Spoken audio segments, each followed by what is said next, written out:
PF निकासी नियमों में बड़ा बदलाव। अब 3 साल बाद ही मिल सकेगा 90% पैसा। घर खरीदने वालों को मिलेगी राहत। अगर आप नौकरी पेशा है और अपने सपनों का घर खरीदने की योजना बना रहे हैं, तो आपके लिए एक बड़ी खुशखबरी है। कर्मचारी भविष्य निधि संगठन ने पीएफ निकासी के नियमों में बड़ा बदलाव किया है, जिससे घर खरीदना अब पहले से आसान हो गया है। नए नियमों के तहत अब ईपीएफओ सदस्य अपने पीएफ खाते में जमा रकम का 90% तक निकाल सकते हैं, वो भी खाता खोलने के केवल 3 साल बाद। क्या है नया नियम? ईपीएफ स्कीम 1992 में जोड़े गए पैरा 68 बीडी के अनुसार अब सदस्य अपने पीएफ फंड से 90% तक की राशि घर खरीदने के लिए निकाल सकते हैं।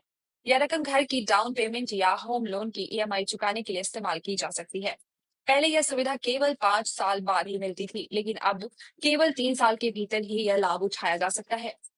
एक अहम बात यह भी है कि यह सुविधा जीवन में केवल एक बार ही दी जाती है, यानी कोई भी ईपीएफओ सदस्य केवल एक बार इस नियम का लाभ उठा सकता है। यह बदलाव लाखों कर्मचारियों को अपने घर का सपना पूरा करने में मदद करेगा और इससे रियल एस्टेट सेक्टर में मांग में भी इजाफा देखने को मिल सकता है। अन्य राहतें भी मिली पीएफ खाता धारकों को। ईपीएफओ में सिर्फ निकासी के नियम ही नहीं बदले, बल्कि क्लेम प्रक्रिया को भी आसान और तेज बना दिया है। ऑटो सेटलमेंट सीमा बढ़ी। पहले सिर्फ 1 लाख तक के दावे ऑटो सेटलमेंट के अंतर्गत आते थे, अब ये सीमा बढ़ाकर 5 लाख कर दी गई है।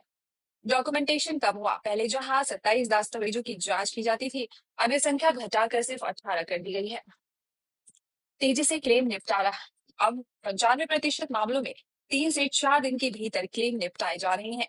वर्तमान में देश भर में ईपीएफओ के 7.5 करोड़ से अधिक सक्रिय सदस्य हैं और हर महीने 10 से 12 लाख नए सदस्य जुड़ रहे हैं।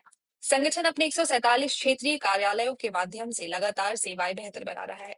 निष्कर्ष, ईपीएफओ का यह नया कदम उन लाखों लोगों के लिए राहत लेकर आया है जो घर खरीदने की तैयारी में है। अब पीएफ का पैसा न सिर्फ सुरक्षित भविष्य की गारंटी देगा, बल्कि वर्तमान में भी बड़ा सहारा बन सकता है। Bureau report, times bull.